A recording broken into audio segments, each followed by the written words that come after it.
औज़ुबिल्लाहिमिनश्शैतानिर्रजीम बिस्मिल्लाहिर्रहमानिर्रहीम क़ाला रसूलुल्लाह सल्लल्लाहु अलैहि वसल्लम तरक्तु फ़ीकुम अमरैन लन तदिल्लु मा तमस्सक्तुम बिहिमा किताबल्लाह व सुन्नत नबी औ कमा क़ाल सल्लल्लाहु अलैहि वसल्लम रब्बि इश्रह ली सदरी व यस्सिर ली अमरी वहलुल उक़दतम मिन लिसानी यफ़क़हू क़ौली रब्बि यस्सिर वला तुअस्सिर व तम्मिम बिल खैर आमीन या रब्बल आलमीन। नबी करीम सल्लल्लाहु अलैहि वसल्लम की एक बहुत खूबसूरत हदीस है जिसमें आप सल्लल्लाहु अलैहि वसल्लम ने इरशाद फरमाया कि मैंने तुम में दो अहम चीज़ें छोड़ दी हैं, तुम जब तक उन्हें मजबूती से थामे रखोगे, जब तक उनसे चिमटे रहोगे तो हरगिज़ गुमराह नहीं होगे। वो दो अहम चीज़ें, वो दो अहम बातें क्या हैं? एक आपने फरमाया किताब अल्लाह, अल्लाह की किताब, और दूसरी आपने फरमाया व सुन्नत नबी, उसके नबी का तरीक़ा, उसके नबी की सुन्नत। हमारे गुमराह होने की, हमारे पटरी से उतरने की मेन वजह भी यही है जी कि हमने अल्लाह की किताब को और नबी करीम सल्लल्लाहु अलैहि वसल्लम के तरीक़े को बिल्कुल छोड़ दिया है। तो आप सल्लल्लाहु अलैहि वसल्लम ने जो गुमराही से बचने का इलाज तजवीज़ फरमाया था, आज हम उससे महरूम हैं। हम आज वापस उसी तरक्की, उसी कामरानी, उसी कामयाबी की तरफ आ सकते हैं, गुमराही से बच सकते हैं अगर हम किताबुल्लाह और नबी करीम सल्लल्लाहु अलैहि वसल्लम के तरीक़े को मजबूती से पकड़ लेंगे। अल्लाह ताला से दुआ है कि अल्लाह ताला हमें जो कुछ सुना है उस पर अमल करने की तौफीक अता फरमाए। ले जी, आज के लेक्चर में मैं आपसे ये उम्मीद करता हूँ कि मुरक्कबात नाक़िसा जो हमारा मेन सबक चल रहा है उसमें मुरक्कब इशारी और मुरक्कब तौसीफ़ी को आप अच्छी तरह समझ चुके हैं। पहली बात यह कि ये दोनों मुरक्कबात जो हैं मुरक्कबात नाक़िसा की किस्में हैं, और मुरक्कब नाक़िस किसे कहते हैं? अल्फाज का ऐसा मजमूआ जिसमें बात पूरी ना हो, बात मुकम्मल ना हो। मुरक्कब इशारी ऐसा मुरक्कब नाक़िस जिसमें इसमें इशारा इस्तेमाल हो, या मज़ीद हम ये कह सकते हैं कि इसमें इशारा और मुशारुन इलैह का मजमूआ मुरक्कब इशारी कहलाता है।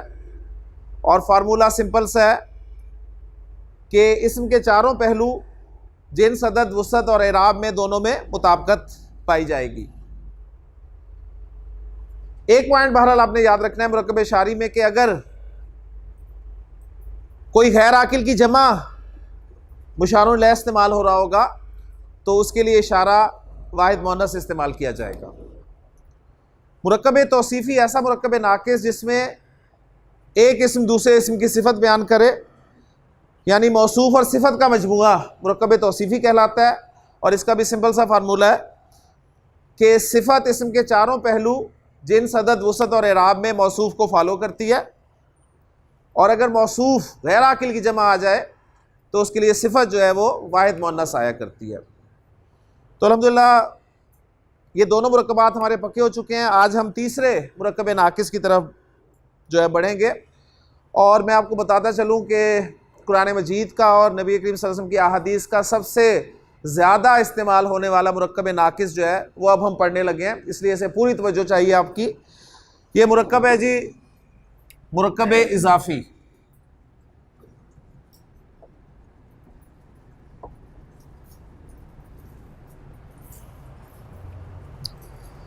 मुरक्कब इज़ाफ़ी एक ऐसा मुरक्कब नाक़िस होता है जी जिसमें एक इस्म को दूसरे इस्म के साथ निस्बत दे दी जाती है।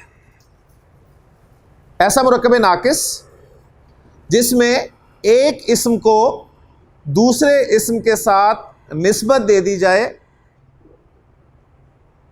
एक इस्म का दूसरे इस्म के साथ ताल्लुक़ कायम कर दिया जाए, यह मुरक्कब इज़ाफ़ी कहलाता है जी। तो इज़ाफ़ी यहाँ पर इज़ाफ़त से निकला है, और इज़ाफ़त के माना रिलेशन के हैं, यानी एक इस्म को दूसरे इस्म के साथ रिलेट कर दिया जाए तो मुरक्कब इजाफी बन जाता है। यहाँ पर इजाफी वो एडिशनल के माना में नहीं है कि आप कहेंगे जी कोई एक्स्ट्रा एडिशनल मुरक्कब पढ़ रहे हैं, नहीं, ऐसा मुरक्कब नाकिस जिसमें एक इस्म दूसरे इस्म के साथ जोड़ दिया जाए, उसको रिलेट कर दिया जाए। मसलन सिंपल सी एग्जांपल से मैं बात आगे चलाऊंगा जी। वो सिंपल सी एग्जांपल है जैद की किताब। अब आप इस मुरक्कब को देख रहे हैं, नोट कर रहे हैं कि ये मुरक्कब इशारी नहीं है, एक मुरक्कब नाकिस है, मुरक्कब इशारी नहीं है। क्यों मुरक्कब इशारी नहीं है? इसमें इशारा ही नहीं है। ये मुरक्कब नाकिस मुरक्कब तौसीफी भी नहीं है। क्यों? कोई सिफत बयान नहीं की जा रही। तो गोया एक नई किस्म का मुरक्कब नाकिस आपके सामने आया है और ये मुरक्कब इजाफी कहलाएगा, यानी एक इस्म को आप दूसरे इस्म के साथ रिलेट कर रहे हैं, एक इस्म का दूसरे इस्म के साथ ताल्लुक कायम कर रहे हैं। अब आपने पहचान ये करनी है कि दो अस्मा इसमें जिक्र की गए हैं, एक जैद है और एक किताब है। किस इस्म को किस इस्म के साथ जोड़ रहे हैं, किस इस्म का ताल्लुक किस इस्म के साथ कायम कर रहे हैं, या किस इस्म को किस इस्म के साथ निस्बत दे रहे हैं? जी, किस इस्म को किस इस्म के साथ निस्बत दे रहे हैं? किताब को जैद के साथ निस्बत दे रहे हैं, किताब को जैद के साथ जोड़ रहे हैं। ठीक है, किताब को जैद के साथ उसका ताल्लुक कायम कर रहे हैं। तो पहली बात ये कि कम से कम दो अस्मा का ऐसा मजमूआ जिसमें एक इस्म को दूसरे इस्म के साथ जोड़ दिया जाए मुरक्कब इजाफी कहलाता है। और ताल्लुक कायम करने के लिए हमने उर्दू में की का लफ्ज़ लगाया है। बाज़ औक़ात ये का लफ्ज़ लग जाएगा। मसलन मैं अगर कलम को जैद के साथ निस्बत देना चाहूँ तो मैं कहूँगा जैद का कलम, तो अब मैं का लफ्ज़ इस्तेमाल करूँगा। अगर मैं किताबों को, ठीक है, या अब तीसरे एग्जांपल के तौर पे मैं लाता हूं कि अगर हम घरों को जैद के साथ जोड़ना चाहें तो मैं कहूँगा जैद के घर, तो वहाँ पर फिर जोड़ने के लिए निस्बत देने के लिए के का लफ्ज़ इस्तेमाल हो जाएगा। तो इसकी सिंपल सी पहचान ये होती है मुरक्कब इजाफी की कि इसमें आपको उर्दू का के की इनमें से कोई ना कोई लफ्ज़ मिल जाता है। ठीक है, तो इसकी बिल्कुल आसान सी पहचान है कि का के की वाला मुरक्कब, यानी इससे आप याद इसको रख सकते हैं। दो अस्मा इस्तेमाल हो रहे हैं, एक जैद और एक किताब। तो जिस इस्म को निस्बत दी जा रही है, यानी किताब को निस्बत दी जा रही है, जिसको निस्बत दी जाए उसको मुजाफ कहते हैं जी, मुजाफ। अब इसके पार्ट्स हम कर रहे हैं बिल्कुल इसी तरह जिस तरह मुरक्कब शारी के पार्ट्स किए थे, मुरक्कब तौसीफ़ी के पार्ट्स किए थे। तो जिस इस्म की निस्बत कायम की जाएगी, जिस इस्म का ताल्लुक कायम किया जाएगा उसे मुजाफ कहा जाएगा, और जिस इस्म के साथ ताल्लुक कायम किया जाएगा, जिस इस्म के साथ निस्बत दी जाएगी, उसको मुजाफ इलैह कहेंगे जी,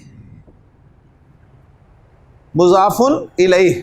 जिस तरह इशारा और मुशारुन इलैह थे, इसी तरह ये मुजाफ और मुजाफुन इलैह कहलाएंगे जी। अब आपको ये पता चल गया कि उर्दू कंस्ट्रक्शन जो भी बनेगी मुरक्कब इजाफी की, उसमें मुजाफुन इलैह पहले है और मुजाफ उसके बाद है। ठीक है, ये आप पेट रूल एक नोट कर लें उर्दू कंस्ट्रक्शन में। उर्दू में पहले कौन आ रहा है? मुजाफ इलैह, और मुजाफ बाद में आ रहा है जी। मैंने कहा हामिद का कलम। अब मुझे बताइए इसमें मुजाफ कौन है? कलम। यानी जो उर्दू में एंड वाला जो इसमें है ना, उसे आपने मुजाफ करार देना है। तो हामिद का कलम में कलम मुजाफ है और हामिद मुजाफ इलैह। अच्छा, मैं कहता हूं जी फातिमा का घर, इसमें मुजाफ कौन है? घर, और फातिमा मुजाफ इलैह। ठीक हो गया, माशाल्लाह बात समझ में आ गई।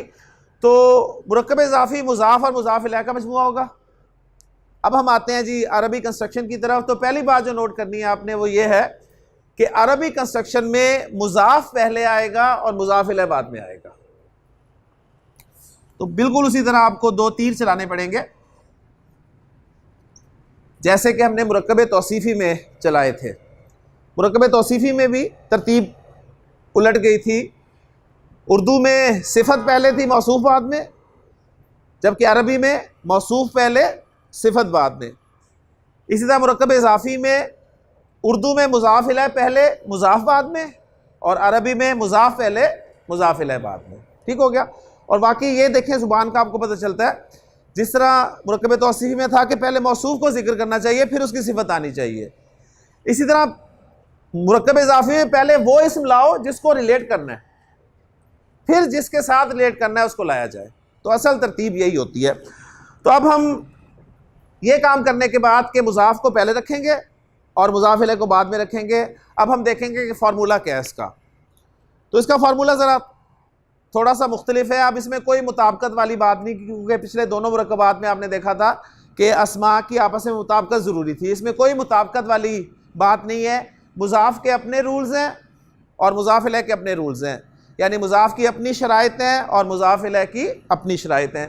तो मुज़ाफ़ की शराइत ये नोट कर लें जी, मुज़ाफ़ के लिए क्या क्या शर्त है और कौन कौन सी शर्त है जी।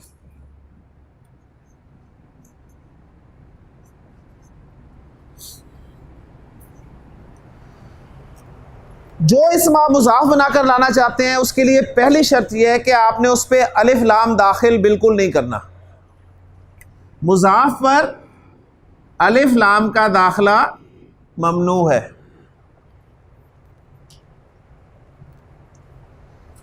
आपको याद होगा इससे पहले मैंने आपको अलिफ लाम किसी भी इसम पे दाखिल करने की खुली छुट्टी दी हुई थी। सिर्फ आपको यह कहा था कि एक तो आपने अलम पर अलिफ लाम दाखिल नहीं करना, ठीक है, अलम पर अलिफ लाम दाखिल नहीं करना, और दूसरी आज सूरत हाल आ गई कि जो भी आप मुज़ाफ़ बनाकर लाएंगे उस पर आपने अलिफ लाम दाखिल नहीं करना। दूसरी शर्त मुज़ाफ़ के लिए यह है कि मुज़ाफ़ पर तनवीन भी नहीं आएगी।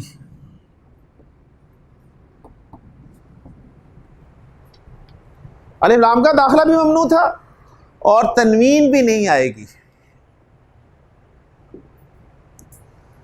तनवीन पहले किस इस्म पे नहीं आती जी, जरा ये भी याद कर लें। गैर मुनसरिफ पे नहीं आती और जिस पे अलिफ लाम लगा उस पे भी नहीं आती। अलिफ लाम वाले मार्फा पे जिस इस्म पे अलिफ लाम लगा उस पे भी तनवीन नहीं आती और गैर मुनसरिफ पे तनवीन नहीं आती। अब आपको पता चला कि मुज़ाफ़ पे भी तनवीन नहीं आएगी। मुज़ाफ़ में ना तो अलिफ लाम होगा और ना ही तनवीन आएगी। ठीक हो गया। और एक बात और हम याद रखेंगे इसी हवाले से कि ज़रा नोट करें तनवीन किस किस इस्म पर आती है जी। वाहिद इस्म पे तनवीन आती है ना, मुज़क्कर मुअन्नस पे, जैसे कलमुन तनवीन आ गई थी। मुअन्नस वाहिद इस्म पे तनवीन आती है, जन्नतुन। ठीक हो गया। जमा मुकस्सर इस्म पे तनवीन आ रही थी, जैसे रिजालुन, कुतुबुन। जमा मुकस्सर मुअन्नस इस्मा पे तनवीन आ रही थी, जैसे निसाउन। तो इन कैटेगरीज को जब भी हम मुज़ाफ़ बनाकर लाएंगे तो तनवीन के बाहर इस्तेमाल करेंगे। और तनवीन कहाँ आई थी, डबल हरकत और कहाँ आई थी, अस्मा की जो मुख्तलिफ कैटेगरीज हमने पढ़ी हैं,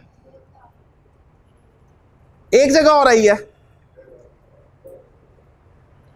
वाहिद इस्म पर आई है, वाहिद मुज़क्कर मुअन्नस पे आई है, जमा मुकस्सर मुज़क्कर मुअन्नस पे तनवीन आई है, एक और जगह तनवीन आई हुई है।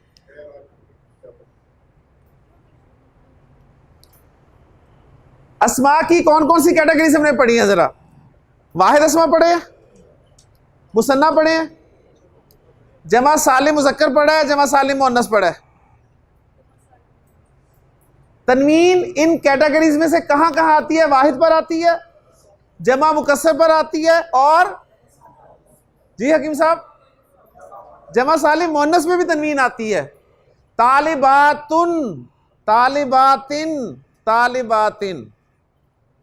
तो गोया ये जो तीन कैटेगरीज आई हैं तनवीन वाली, कौन कौन सी, वाहिद मुज़क्कर मुअन्नस, जमा मुकस्सर मुज़क्कर मुअन्नस और जमा सालिम मुअन्नस, इन तीन कैटेगरीज में तनवीन आती है। तो ये जब भी मुज़ाफ़ बनकर आएंगे तो उनकी तनवीन को हटा दिया जाएगा। ठीक हो गया खान साहब। अब बाकी क्या बचा, मुसन्ना और जमा सालिम मुज़क्कर। क्या क्या बचे, मुसन्ना और जमा सालिम मुज़क्कर। तो जब भी मुसन्ना और जमा सालिम मुज़क्कर मुज़ाफ़ बनकर आएंगे तो उनका नून हटा दिया जाएगा, उनका नून हटा दिया जाएगा। मुसन्ना और जमा सालिम मुजक्कर का नून नहीं आएगा। कलम, दो कलम की अरबी कलामानी, तो गोया कलामानी को जब मैं मुजाफ बनाकर लाऊंगा तो नून के बगैर लाऊंगा, कलामानी से नून हटा दूंगा और सिर्फ कलामा के तौर पे रखूंगा। बात समझ में आ गई? मुस्लिम की जमा सालिम क्या आती है जी? मुस्लिम की मुस्लिमूना, तो गोया मुस्लिमूना जब मुजाफ बनकर आएगा तो उसका नून हट जाएगा और सिर्फ मुस्लिमू के तौर पे रहेगा वो। ठीक हो गया? तो अल्हम्दुलिल्लाह सारी कैटेगरीज के बारे में हमने यहाँ पर स्टडी कर लिया कि मुजाफ के लिए दो शर्तें हैं सिर्फ। नंबर एक, अलिफ लाम नहीं आएगा और तनवीन नहीं आएगी, और मुसन्ना और जमा सालिम मुज़क्कर का आखिर में आने वाला नून भी नहीं आएगा। जब अप्लाई करेंगे तो इंशाअल्लाह ताला यही बातें आपकी रिकॉल हो जाएंगी इंशाअल्लाह। ये थे जी मुजाफ के लिए दो शराइत मेन। अब हम देखते हैं मुजाफ इलैह की शराइत क्या है।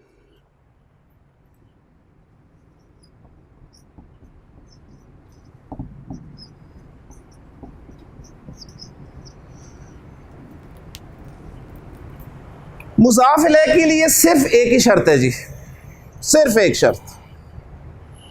मुजाफ इलैह के लिए शर्त यह है कि मुजाफ इलैह आपका हमेशा हालत जर में होगा।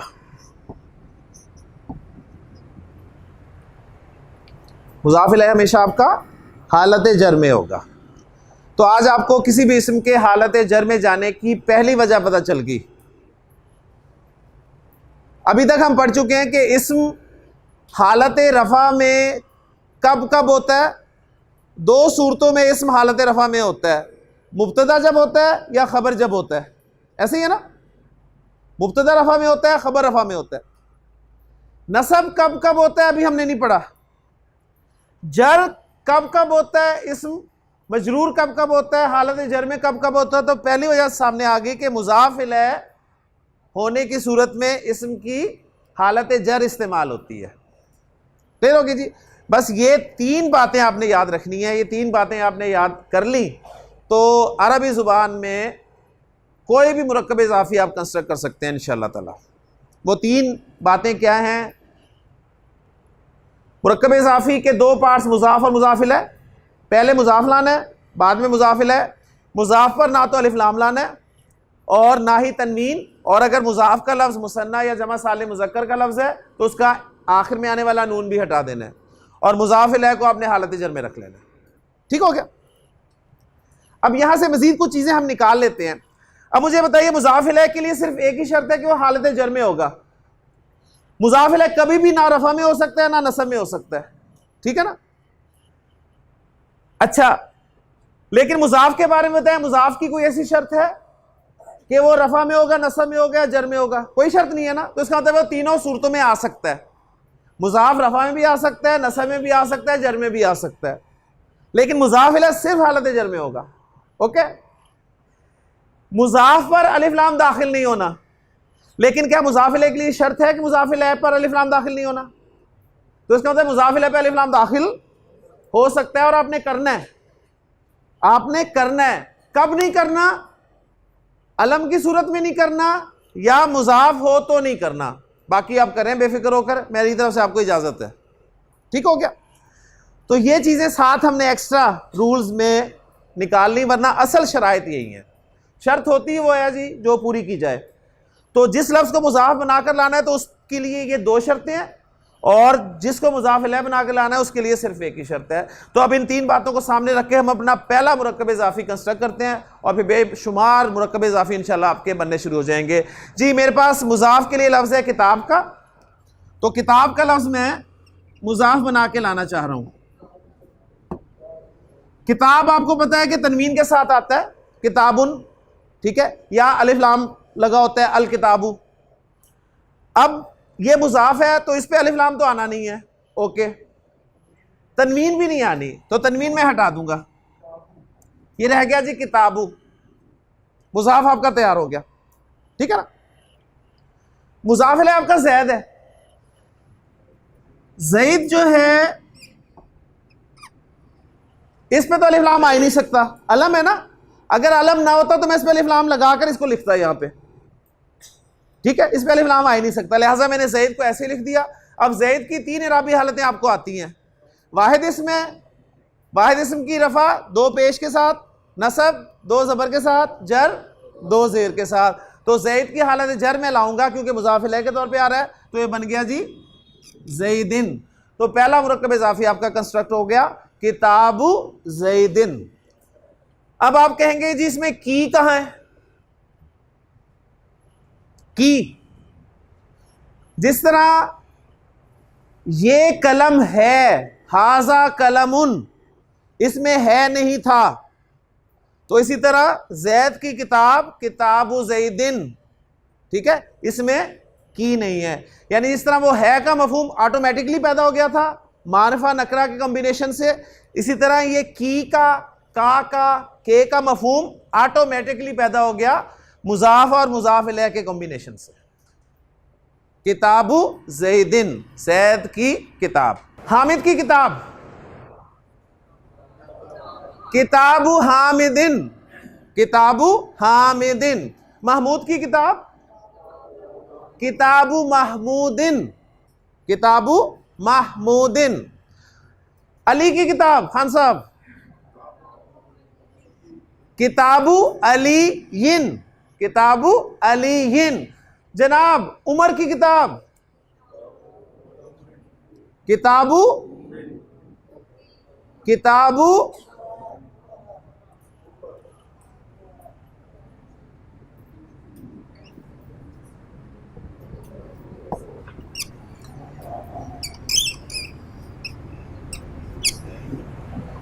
किताबु किताबु उमरा। ये क्या हो गया? खैर मुनसरिफ। उमर खैर मुनसरिफ इसमें, और खैर मुनसरिफ इसम पर तनवीन भी नहीं आती और उसकी हालत जर भी ज़बर के साथ आती है। किताबु उमरा। जनाब उस्मान की किताब किताबु उस्माना। उस्मान भी एक खैर मुनसरिफ इसम है, माशाल्लाह। जी जनाब पीछे पीछे चले, अब मुझे कोई नहीं देखेगा जी। उसामा की किताब, जी जिसे लगता है मैं उसे देख रहा हूं जवाब दे दे। किताबु उसामा क्या? अरबी जुबान में हर लफ्ज के आखिरी हर्फ पर कुछ ना कुछ आता है, सिवाय उस लफ्ज के जिस लफ्ज का आखिरी हर्फ अलिफ हो। ये मैं बता चुका हूं इराब पढ़ाते हुए। हर लफ्ज जो भी अरबी जुबान का लफ्ज इस्तेमाल करेंगे ना, उसके आखिर में कुछ ना कुछ आएगा जरूर, हरकत कोई ना कोई आएगी, ठीक है ना। तो उसामा, उसामा के आखिर में क्या है? उसामा के आखिर में क्या है? गोलता, गोलता, ठीक है ना। अब उस गोलता में क्या आएगा बताएं? किताबु उसामा, उसामा ता ती तू, क्या आएगा जी? किताबु उसामा ता, क्योंकि उसामा भी खैर मुनसरिफ है, ठीक हो गया, माशाल्लाह। हाँ जी, इब्लीस की भी कोई किताब होगी, उसने भी कोई किताब बनाई होगी ना अपनी। तो इब्लीस की किताब किताबु इब्लीसा, किताबु इब्लीसा।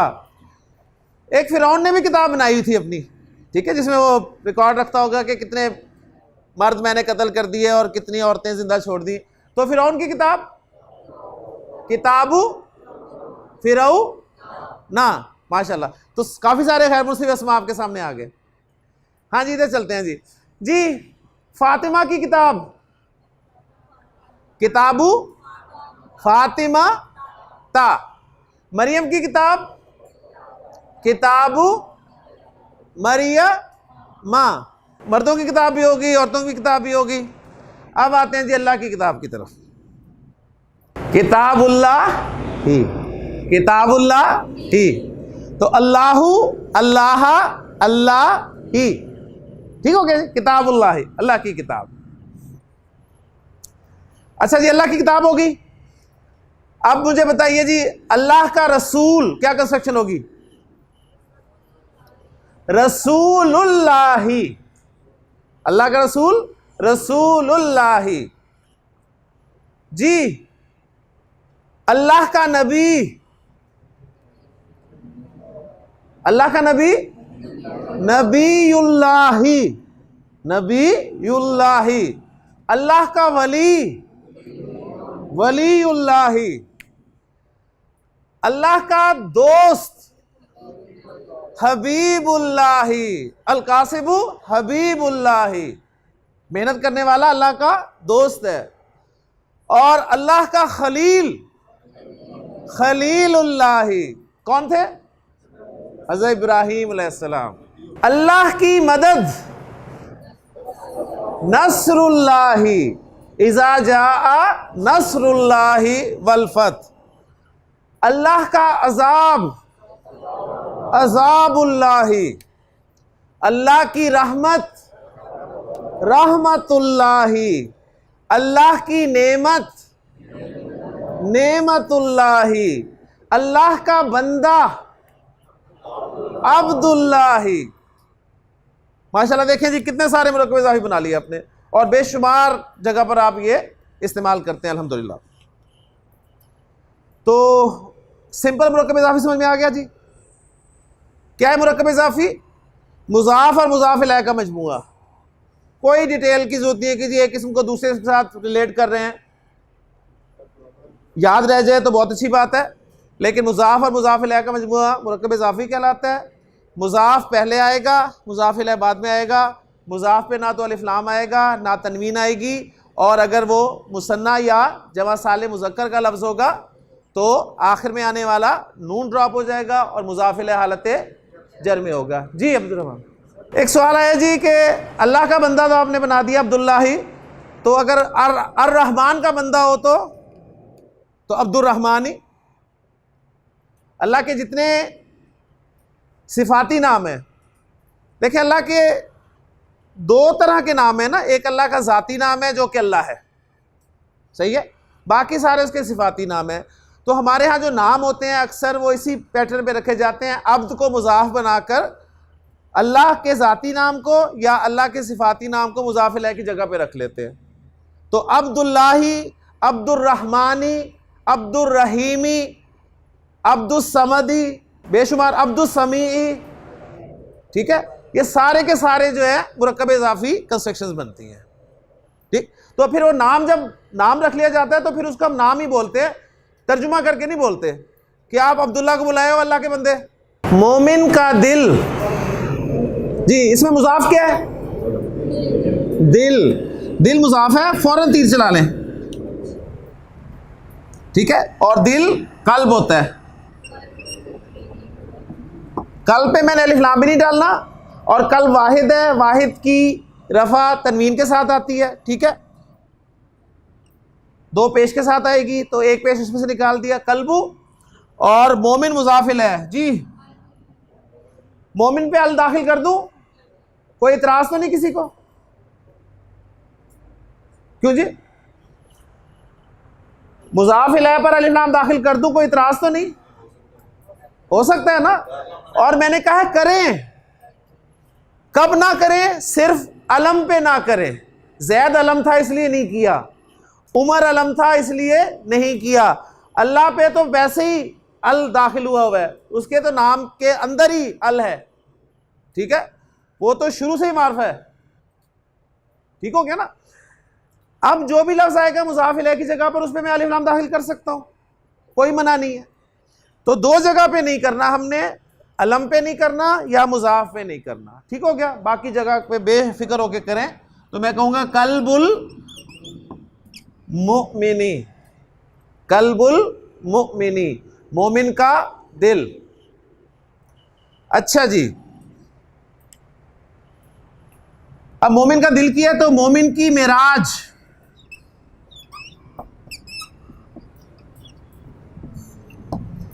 जी मोमिन की मेराज मुज़ाफ़ क्या है? मेराज। मेराज सबसे पहले आएगी जी।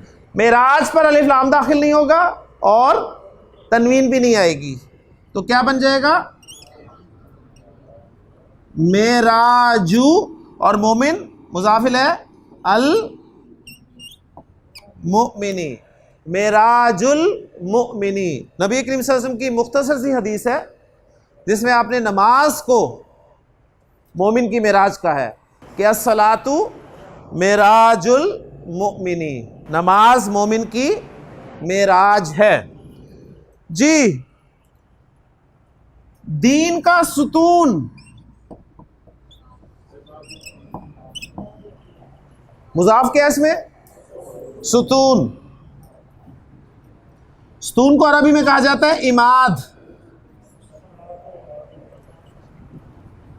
अलिफ लाम के बगैर, तनवीन के बगैर, और दीन आपका हालत जर में आ जाएगा इमादुद्दीनी, दीन का सुतून। तो ये भी एक हदीस का हिस्सा है। आप सल्लल्लाहु अलैहि वसल्लम ने फरमाया कि अस्सलातु इमादुद्दीनी। दो हदीस नबी करीम सल्लल्लाहु अलैहि वसल्लम की मुख्तसर सी हदीस हैं। एक में आपने फरमाया कि अस्सलातु मिराजुल मोमिनी, और एक में आपने फरमाया अस्सलातु इमादुद्दीनी। ठीक है, नमाज मोमिन की मिराज है और नमाज दीन का सुतून है। बिल्कुल सादा सादा सी बातें हैं। जी जी, आंखों की ठंडक भी है। और इन दोनों हदीसों को समझने के लिए सिर्फ इन दोनों लफ्ज़ों को समझना पड़ेगा आपको, और बात समझ में आ जाएगी। नमाज मोमिन की मेराज है, तो सिर्फ मेराज को समझ लें। मेराज क्या है? मेराज में क्या हुआ था? मेराज में और जो कुछ हुआ हो, एक बात सब जानते हैं कि मेराज में नबी करीम सल्लल्लाहु अलैहि वसल्लम अल्लाह ताला से हम कलाम हुए थे, यानी आपस में बातें हुई थी। अल्लाह ताला खालिक है और मोहम्मद सल्लल्लाहु अलैहि वसल्लम अल्लाह ताला की बेहतरीन मखलूक, अल्लाह ताला के सबसे पसंदीदा बंदे, सबसे अफजल रसूल। तो सिंपल सी बात है जी, बंदे का अपने रब से हम कलाम होना, ये नमाज है। तो मुख्तसर सी हदीस है कि नमाज मोमिन की मिराज है। गोया बंदा जब नमाज पढ़ रहा हो तो उसे यूं महसूस होना चाहिए कि वो अपने रब से बातें कर रहा है। फिर है मोमिन की मिराज। और अगर हम अपनी नमाजें देखें तो खान साहब, हम भी बातें करते हैं, लेकिन किससे? किससे करते हैं जी? अपने आप से। अपने आप से बातें करते हैं, यानी ये तहदीस नफ्स कहलाता है कि अपने आप से बातें करना। हम अल्लाहु अकबर कह के नमाज में खड़े होते हैं, उसके बाद फिर जो बातों का सिलसिला शुरू होता है और आंख खुलती है हमारी अस्सलामु अलैकुम वरहमतुल्लाह पे। यानी पहले नमाज पढ़ के जैसे हम खड़े होते हैं, हुक्म है जी आपने नीचे देखना है, तो वहाँ से हमारी गुफ्तगू का सिलसिला शुरू हो जाता है कारपेट की लाइन से। ये लाइन टेढ़ी है, इसको थोड़ा सा इधर होना चाहिए था। फिर रुकू में हम अपने पैरों की साख पर गौर करना शुरू कर देते हैं, नाखून कटे हुए हैं कि नहीं कटे हुए, कितने दिन हो गए हैं काटे हुए, ये वाला ज़्यादा बड़ा हुआ है। ठीक है, उसके बाद फिर खड़े होते हैं, फिर सजदे में जाते हैं, फिर वो आंखें नहीं मिलती आपस में, फिर परेशानी हो जाती है। कोई इसी तरह हमारी नमाज पूरी हो जाती है और वो जो नमाज का हासिल था कि अल्लाह से हम कलाम होना, वो निकल जाता है। फिर आपसे उसने फरमाया कि नमाज दीन का सुतून है। इसमें सुतून को समझ लें जी। दीन आपको पता ही है, सुतून यानी पिलर। इसकी अहमियत बिल्डिंग में क्या है? सुतून के बगैर कोई इमारत खड़ी हो सकती है? तो गया हमारे दीन के चार बुनियादी सुतून हैं: नमाज, रोज़ा, हज और ज़कात। और वो पूरी जो आपकी बेस है वो आपका कलमा शहादत है। उसके ऊपर ये 4 सतून रखकर तो दीन की इमारत करिए। अब आपने ऊपर जो भी बनाना है बनाते जाएं, यानी इमारत के लिए कम से कम ये 5 चीजें तो जरूरी हैं जी। कम से कम आपकी बेस होनी चाहिए और ये 4 सतून हो, उसके बाद ऊपर जो मर्जी बनाए। जब सतून ही नहीं है तो मुझे बताएं क्या बनेगा। ऊपर हम इमारतें कायम करने की कोशिश करते रहते हैं, डालते रहते हैं, ऊपर कमरा भी बन जाए, ये भी बन जाए, वो भी बन जाए, लेकिन सतून होते ही नहीं है। तो नमाज दीन का सतून है, जहन में रखिएगा। नबी करीम सल्लल्लाहु अलैहि वसल्लम ने जैसे कैसा फरमा रहे थे कि नमाज को अपनी आंखों की ठंडक करार दिया। आप सल्लल्लाहु अलैहि वसल्लम के ज़ुबान मुबारक पे आखिरी वक्त जो अल्फाज थे वो यही थे, अस्सला अस्सला अस्सला, कि देखो नमाज ना छोड़ना, नमाज ना छोड़ना। और नबी कसम ने यह भी फरमाया कि इन्ना अव्वला मा युहासबु बिहिल अब्दी यौमल क़यामती अस्सलाह। बंदे से क़यामत के दिन सबसे पहले जिस चीज के बारे में सवाल किया जाएगा वो क्या होगा? उसकी नमाज के बारे में पहला सवाल। मुझे याद है जब मैंने 5वीं का इम्तिहान दिया था, वजीफे का इम्तिहान, तो एक दिन में सारे पेपर्स ले लिए थे जी उन्होंने। और तरीक़ेकार उन्होंने ये किया था, उन्होंने सबसे पहले मैथ्स का पेपर लिया था। उन्होंने कहा जी मैथ का पेपर होगा पहले, जो बच्चे मैथ में पास होंगे उनको बाकी पेपर्स देने की इजाज़त होगी। तो हम सुबह सुबह पहुंच गए थे, तो उन्होंने पहले मैथ का पेपर लिया। 12 बजे उन्होंने कहा जी रिजल्ट अनाउंस होगा, तो जो बच्चे पास होंगे वो अंदर हाल में वापस आ जाएंगे, जो फेल हो जाएंगे वो अपने घर चले जाएंगे।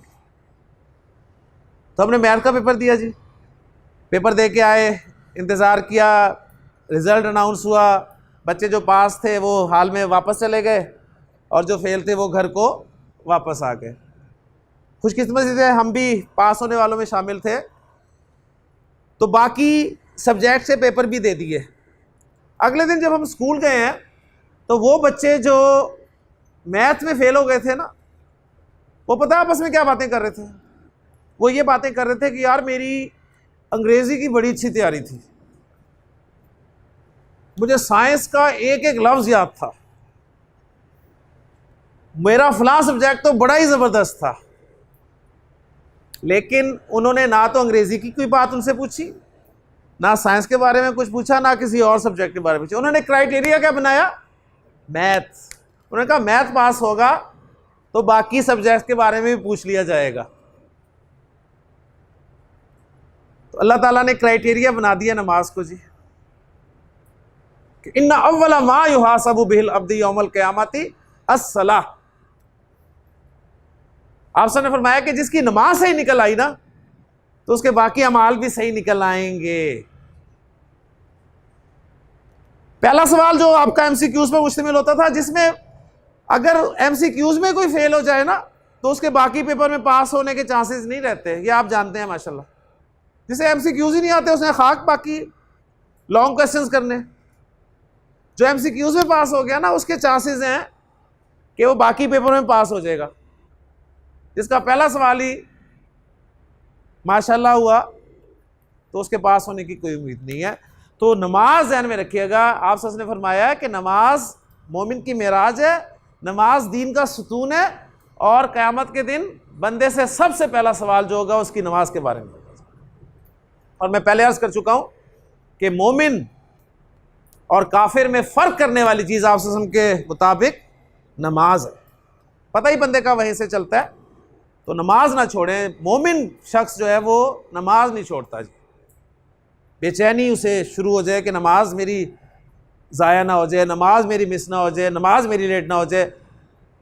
और इसी सिलसिले में वो जो मैंने आपको हदीस सुनाई थी, जिसमें आप सबने फरमाया कि 7 किस्म के अफराद जिन्हें अल्लाह ताला अपने अर्श के साए तले जगह अता फरमाएगा, जिस दिन किसी किस्म का साया नहीं होगा, उसमें भी एक शख्स आपने फरमाया, वो एक कैटेगरी वो भी नोट फरमा लें। आपने फरमाया व रजुलुन, एक ऐसा आदमी कल्बुहु मुअल्लकुन फिल मसाजिद, जिसका दिल मस्जिद में अटका रहे, जिसका दिल मस्जिद में अटका रहे, तो वो शख्स भी अल्लाह के अर्श के साए तले होगा उस दिन जिस दिन किसी किस्म का साया नहीं होगा। मस्जिद में अटका रहे से क्या मुराद है? नमाज की। मस्जिद में क्या करने जाता है इंसान जी? नमाज पढ़ने जाता है। यानी एक नमाज उसने पढ़ी है तो उसे दूसरी नमाज की फिक्र हो, दूसरी पढ़ ली तो तीसरी की फिक्र है, तीसरी पढ़ ली चौथी की फिक्र है। उसे यह फिक्र है कि मेरी नमाज, अगली नमाज कहीं मिस ना हो जाए। वो अपनी सारे दिन की प्रोग्राम जो है, दिन की प्लानिंग्स, प्रोग्राम्स की प्लानिंग्स वो नमाज के शेड्यूल के मुताबिक करेगा। वो फ़ोन भी करेगा तो कहेगा अच्छा असर के बाद मिलेंगे, मगरिब के बाद ये काम करेंगे, इशा से पहले आ जाना या इशा के बाद आ जाना। तो अपनी जितने भी आपके औकात हैं उनको नमाज की टाइमिंग के मुताबिक करें। तो इस तरह इंशाअल्लाह ताला उम्मीद है कि आदत पड़ जाएगी। अल्लाह ताला अमल करने की तौफीक अता फरमाए जी। तो छोटी छोटी अहादीस जिसमें मुरक्कब इजाफी का इस्तेमाल हुआ है। अब मैं आपको पैटर्न, जो प्रैक्टिस पैटर्न होता है वो दे देता हूँ कि किस तरीके से आपने इसको प्रैक्टिस करना है। आपको बहरहाल समझ आ गया है कि मुरक्कब इजाफी होता क्या है। इसमें अब मैं कोशिश करूँगा कि वाहिद, मुसन्ना और जमा के अल्फाज भी मुज़ाफ के तौर पे रखूँ ताकि सारा पैटर्न जो है आपका अल्हम्दुलिल्लाह क्लियर हो जाए। ज़ैद की किताब, अब मैं चाहता हूँ जी ज़ैद की 2 किताबें, ये ज़ैद की एक किताब है ना, ज़ैद की किताब। अब मैं चाहता हूँ ज़ैद की 2 किताबें, 2 किताबें मुज़ाफ बन रहा है। किताबा, किताबा नहीं था, उसमें से नून निकाल दूंगा मैं। किताबा ज़ैदिन। लेकिन जी वो जो आपने सवाल किया था ना, कोई शर्त नहीं है, वाहिद वाहिद, मुसन्ना वाहिद, कोई परेशानी नहीं है, शर्तें वही हैं सिर्फ 3। ज़ैद की किताबें, किताब की जमा कुतुब, कुतुब, कुतुब जमा मुकस्सर है और जमा मुकस्सर का इराब रफा में 2 पेश के साथ, नसब में 2 ज़बर के साथ, जर में 2 ज़ेर के साथ। तनवीन आती है इसमें, तो अब तनवीन नहीं आएगी। कुतुबु ज़ैदिन, कुतुबु ज़ैदिन। ठीक हो गया जी। अच्छा जी, इसी तरह एग्जाम्पल अब कर लेते हैं एक मोनस की। मोनस को इसम लेके आते हैं जी। कमरे की खिड़की, हाँ जी, खिड़की मुज़ाफ है।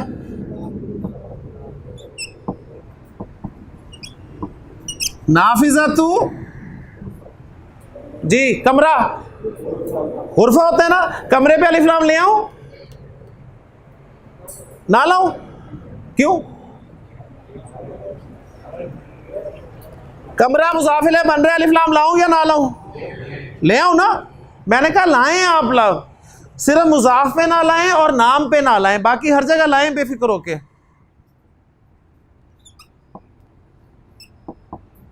नाफिज़तुल गुरफती, कमरे की खिड़की। कमरे की 2 खिड़कियां जी, कमरा एक ही है, खिड़कियां 2 हो गई। अब नाफिज़ता अल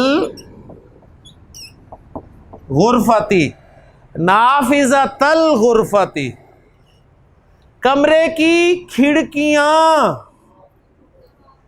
जी। नाफिज़ा, नाफिज़ा तानी, नवाफिज, नवाफिज होती है जमा, इसकी जमा मुकस्सर भी इस्तेमाल होती है। नवाफिजु अल गुरफती, नवाफिजुल गुरफती। ठीक हो गया जी। मुज़ाफ मुज़क्कर भी आ गया, मुज़ाफ मुअन्नस भी आ गया, मुज़ाफ मुसन्ना भी आ गया, मुज़ाफ जमा मुकस्सर भी आ गया, मुज़क्कर की भी और मुअन्नस की भी। ठीक है। अब एक जमा सालिम मुज़क्कर मुज़ाफ ले आए और एक जमा सालिम मुअन्नस मुज़ाफ को लाकर भी ये प्रैक्टिस हम पूरी कर लेते हैं। मसलन मैं कहता हूं जी, पाकिस्तान का मुसलमान जी,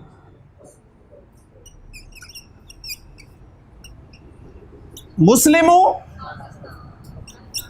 अल पाकिस्तानी, मुस्लिमुल पाकिस्तानी, पाकिस्तान का मुसलमान। पाकिस्तान के 2 मुसलमान, मुस्लिमा अल पाकिस्तान, अल पाकिस्तानी। अब मैं कोई हरकत नहीं डाल रहा, आपको पता होना चाहिए कि यहां पर क्या आना है। अल पाकिस्तानी, ये आपको पता होना चाहिए। अब पाकिस्तान के मुसलमान, मुस्लिमुन, मुस्लिमानी, मुस्लिमूना, तो मुस्लिमूना के आखिर में आने वाला नून ड्रॉप हो जाएगा और ये बन जाएगा मुस्लिमू अल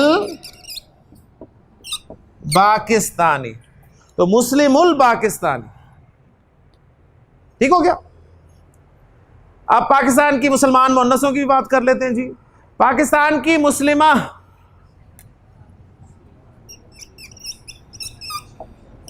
मुस्लिमतु अल पाकिस्तानी। पाकिस्तान की दो मुसलमान मुन्नसें मुस्लिमता अल पाकिस्तानी। पाकिस्तान की मुसलमान औरतें मुन्नस मुस्लिमात, मुस्लिमातुन, मुस्लिमातुन, तो तनवीन आ रही थी तो तनवीन नहीं आएगी, मुस्लिमातु अल पाकिस्तान। ठीक हो गया जी, क्लियर हो गई।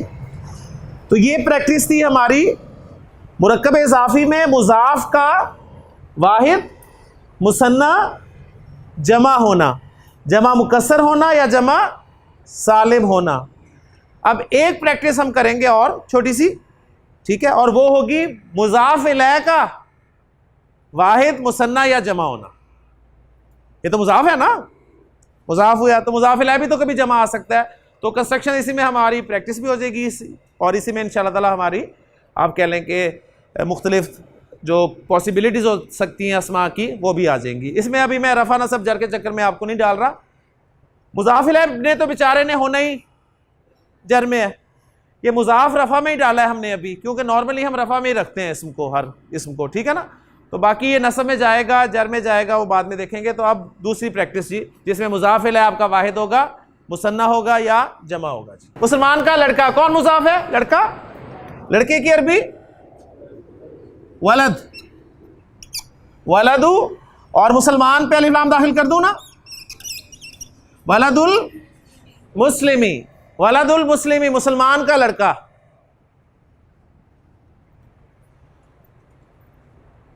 अच्छा जी, लड़के भी दो कर दें, मुसलमान भी दो कर दें, आसानी हो जाएगी, ठीक है। दो मुसलमानों के दो लड़के, हाँ जी, वलदू का मुसन्ना वलदानी था, नून ड्रॉप हो गया, और अल मुस्लिम एक मुसलमान है, दो मुसलमान, अल मुस्लिमानी दो मुसलमान, और चूंकि वो मुजाफ इलैह की जगह पे आ रहे हैं तो मुजाफ इलैह जर में होगा, तो अल मुस्लिमानी की जर अल मुस्ली, अल मुस्ली वलदल मुस्लिमैनी, वलदा अल मुस्लिमैनी, दो मुसलमानों के दो लड़के। मुसलमानों के लड़के, मुसलमानों की औलाद, औ लादुल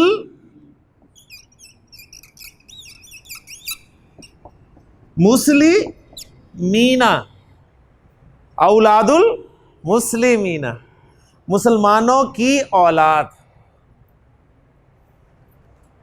तो अब देखिए ये कंस्ट्रक्शन बड़ी जबरदस्त आ गई, मुजाफ भी वाहिद, मुजाफ इलैह भी वाहिद। ये कोई शर्त नहीं है, फिर मैं बता रहा हूं, शर्त नहीं है, ये तो बाई चांस हो गया। मुजाफ भी मुसन्ना, मुजाफ इलैह भी मुसन्ना, मुजाफ भी जमा, मुजाफ इलैह भी जमा। अगर हम अब ये काम करें कि मोनस वाली कंस्ट्रक्शंस बनवा दे, जरा आप में से कोई हिम्मत करे, शाबाश। मुसलमान मोनस की बेटी क्या होगी अरबी? बिनतुल, बिनतुल मुस्लिमाती जी। दो मुसलमान मोनसों की दो बेटियां,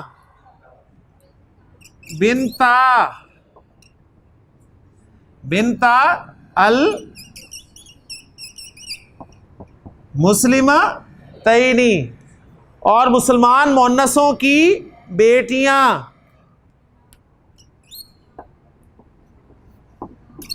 बनातुल मुस्लिमाती, बनातुल मुस्लिमाती, मुसलमान मोन्नसों की बेटियां। इस हवाले से आप ये देख लें कि आपका ये जो मदरसा है इसके बारे में होता है जी मदरसातुल बनाती, मदरसातुल बनाती, क्या मतलब? लड़कियों का स्कूल, मदरसातुल बनाती, लड़कियों का स्कूल, लड़कियों का मदरसा, ठीक है। तो मदरसातुन लफ्ज होता है, हम उसे भी पता नहीं क्या मदरसा के पता नहीं क्या क्या बोलते रहते हैं, असल प्रोनाउंसिएशन है जी मदरसा, मदरसा, मदरसातुल बनाती, लड़कियों का मदरसा या लड़कियों का स्कूल, गर्ल्स स्कूल, ठीक है। तो गर्ल्स अंग्रेजी में हम ये जो है इजाफत इसको अपोस्ट्रॉफी एस के जरिए या ऑफ के जरिए शो करते हैं। लड़कियों का स्कूल, स्कूल ऑफ गर्ल्स या गर्ल्स स्कूल, ठीक है। तो अंग्रेजी कंस्ट्रक्शन अपोस्ट्रॉफी एस या ऑफ के साथ होगी, उर्दू में का के की लगेगा, और अरबी जुबान में मुरक्कब इजाफी इस्तेमाल होगा। ले जी, मुरक्कब इजाफी हमारा बेसिक मुरक्कब इजाफी मुकम्मल हो गया। एक दिन हम और लगाएंगे मुरक्कब इजाफी पर, और उसमें हम मुरक्कब इजाफी में ज़मायर इस्तेमाल करेंगे और पेचीदा मुरक्कब इजाफी कंस्ट्रक्ट करेंगे इंशाल्लाह ताला। तो सिंपल मुरक्कब इजाफी था ये हमारा, इसका कॉन्सेप्ट 100% क्लियर होना चाहिए कि कम से कम दो अल्फाज का ऐसा मजमूआ जिसमें एक इसम को दूसरे इसम के साथ रिलेट कर दिया जाए, निस्बत दे दी जाए, जिसको जोड़ा जाए वो मुजाफ कहलाता है, जिसके साथ जोड़ा जाए मुजाफ इलैह कहलाएगा। मुजाफ पर ना तो अलिफ लाम होगा ना तनवीन होगी, और मुजाफ अगर मुसन्ना या जमा सालिम मुज़क्कर होगा तो उसका नून भी नहीं आएगा। मुजाफ इलैह के लिए सिर्फ एक ही शर्त है कि वो हालत जर में होगा, ठीक है। ये खुलासा था जी, पॉइंट्स 3 पॉइंट्स हैं जिसमें मुझे पूरा घंटा लग गया।